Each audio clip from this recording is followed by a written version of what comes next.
सो दोस्तों, आज मैं आ चुका हूँ एक और नई वीडियो लेकर, जिसमें हम बात करेंगे कल की प्रील्यूड या फिर बुज्जी एंड वेरवा के एपिसोड 1 और 2 के वर्ल्ड बिल्डिंग के बारे में और कुछ डिटेल्स जो आपने मिस कर दी उसके बारे में। सॉरी भाई लोग, वीडियो कल आ जाना चाहिए था, लेकिन मुझे लगा इसके और भी एपिसोड्स आने वाले हैं और जब सभी एपिसोड्स आ जाएंगे तो मैं एक ही बार में एक वीडियो बना दूंगा। लेकिन आज जब मैं देखता हूँ तो कोई नया एपिसोड नहीं आया है, सो मैंने सोचा चलो वीडियो बना ही देता हूँ। इनके चक्कर में रहा तो बहुत देर हो जाएगी। सो चलिए let's back to the topic.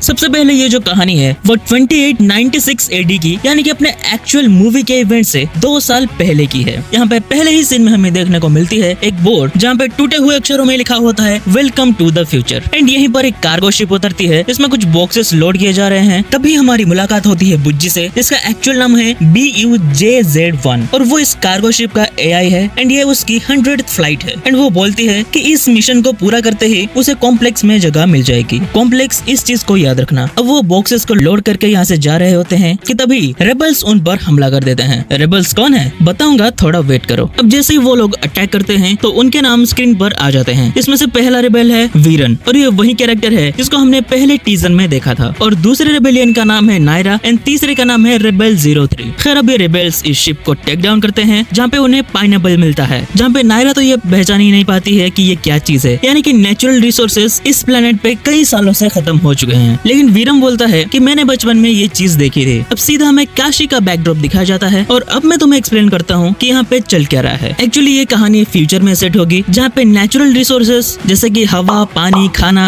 ये सब खत्म हो रहे हैं। यहाँ पे सोसाइटी 2 हिस्सों में डिवाइडेड है, जहाँ पे सोसाइटी के अमीर लोग जिनके पास नेचुरल रिसोर्सेस का एक्सेस है वो इस ट्रायंगल जैसी जगह पर रह रहे हैं जिसको बोलते हैं कॉम्प्लेक्स। और दूसरे टाइप के गरीब लोग रहते हैं काशी में, जहाँ पे तुम क्लियरली ढेर सारे मंदिर देख सकते हो, लेकिन वहाँ पे पूजा होती है या नहीं ये चीज तो हमें सीरीज में नहीं दिखाई गई। फिर इस काशी में भी 3 टाइप के लोग रहते हैं। पहले टाइप के लोग हैं रिबेल्स, जिनको हमने पहले देखा। दूसरे टाइप के लोग हैं नॉर्मल लोग जो यहाँ पे रह रहे हैं, और तीसरे टाइप के लोग हैं बाउंटी हंटर्स। और हमारा मेन कैरेक्टर वेरवा वो भी बाउंटी हंटर ही है, यानी कि पैसों के लिए जिनके सर पर इनाम होता है वो उनको पकड़ने का काम करते हैं। बाकी जहाँ पे कॉम्प्लेक्स के लोग एक्चुअल फ्यूचरिस्टिक चीजों का इस्तेमाल करते हैं, वहीं पर काशी के लोग जुगाड़ वाले साइंस का यानी कि रेट्रो फ्यूचरिस्टिक साइंस का इस्तेमाल करते हैं। और हाँ, सबसे मेन चीज यहाँ पे पैसों को यूनिट बोला गया है, यानी कि यहाँ की करेंसी का नाम है यूनिट, जो कि कुछ इस तरह से डिजिटली ट्रांसफर हो जाता है। फिर हमें काशी सिटी का एक क्लोजर लुक देखने को मिलता है जहाँ पे कई तरह के लैंग्वेजेस में पोस्टर लगे हुए हैं, यानी कि हो सकता है कि पूरे अर्थ पर यही सिर्फ एक जगह रहने लायक हो, इसलिए यहाँ पे डिफरेंट तरह के लोग आके रह रहे हैं। फिर यहाँ पे हमें एक बार दिखाया जाता है जिसका नाम है थर्स्टी फेस, जो कि एक मेटाफोर है एंड ये दिखाती है कि यहाँ पर पानी की बहुत कमी है। फिर इसी जगह पे हमें भैरवा का पहली बार दर्शन होता है सोम ड्रिंक पीते हुए। ये भी एक मेटाफोर है सोमरस का, जिसे कि स्वर्ग में देवता लोग पीते हैं। फिर उस बार में एक फाइट होता है जिसमें वेरवा तोड़फोड़ कर देता है, तो उस बार का मालिक उसे 3000 यूनिट्स मांगने लगता है, जिससे बचकर वो भाग ही रहा होता है। तभी उससे मिलता है एक बेगर गोकू एंड ये क्लियरली एक एनिमे रेफरेंस है। फिर उसे दिखाई देती है उसकी ड्रीम बाइक JK26 और वो गोकू को बोलता है कि एक बार ये बाइक मिल जाए तो बाउंटीज पे बाउंटीज मिलेंगी, फिर मैं कॉम्प्लेक्स चला जाऊंगा। फिर आगे हम देखते हैं वेरवा एक भाड़े के घर में रह रहा है जहाँ का मालिक है ब्रह्मानंदम का कैरेक्टर, जो उसको भाड़ा मांगता है और भैरवा बहाने मारने लगता है। तभी उसके हैंड डिवाइस पर एक बाउंटी आता है जिसका नाम है पठान।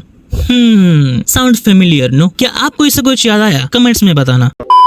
फिर क्योंकि दूसरे बाउंटी हंटर्स के पास अपने खुद के व्हीकल्स हैं तो वो भैरवा से जल्दी जा पाते हैं। फिर भैरवा रिक्शा टाइप के एक व्हीकल में जाता है जिसको चलाता है एक बुढ़ा, और वो बुढ़ा इतना तेज चलाता है कि लोग चल के भी उससे आगे चले जा रहे हैं। अब भैरवा परेशान होकर खुद वो रिक्शा चला के जाता है। फिर वो उस आदमी को पकड़ तो नहीं पाता, लेकिन उस व्हीकल की बैंड बजा देता है। फिर वो बुढ़ा उसको पैसा मांग रहा होता है, तो वो व्हीकल के सारे पार्ट्स को लेकर एक भंगार वाले के पास जाता है एंड वो वहाँ पे बार्गेनिंग कर रहा होता है कि तभी उसे एक आवाज सुनाई देती है। वो उस आवाज का पीछा करके जाता है जहाँ पे उसे मिलती है बुज्जी एंड वो बोलती है कि तुम कॉम्प्लेक्स जाना चाहते हो, मैं तुम्हारी मदद करूंगा एंड बदले में तुम मेरी करना। और यहीं पे पहला एपिसोड होता है खत्म।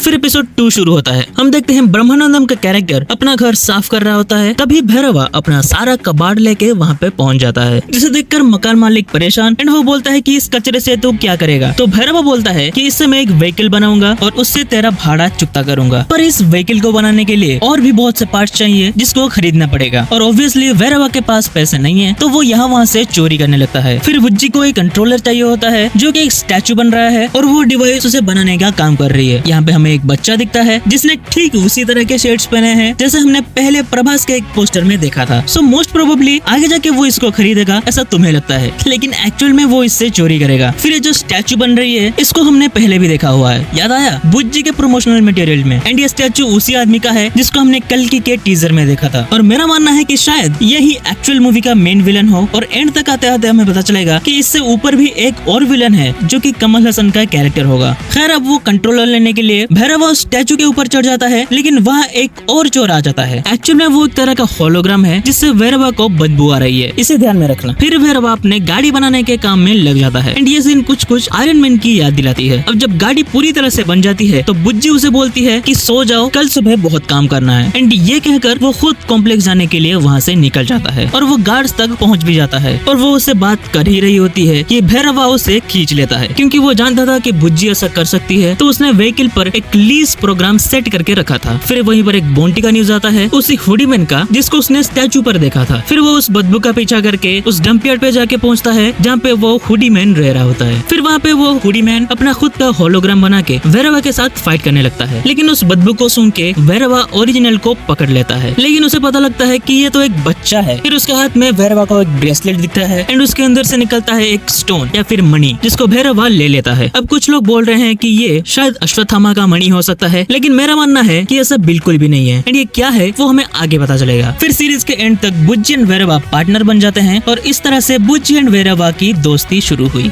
खैर इस प्रील्यूड को लाने वाला डिसीजन नाग अश्विन का मास्टर स्ट्रोक था जो कि इस वर्ल्ड के बारे में हमें बहुत कुछ डिटेल्स बता के जाती है, लेकिन मूवी की स्टोरी क्या होगी उसके बारे में भनक तक लगने नहीं देती। खैर मुझे तो ये सीरीज काफी पसंद आई। आपको ये सीरीज कैसी लगी मुझे कमेंट में बताना मत भूलना और चैनल पर नए हो तो चैनल को सब्सक्राइब कर दो। बाकी आपसे मुलाकात होगी किसी और नए वीडियो में किसी और नए टॉपिक के साथ, तब तक के लिए बाय।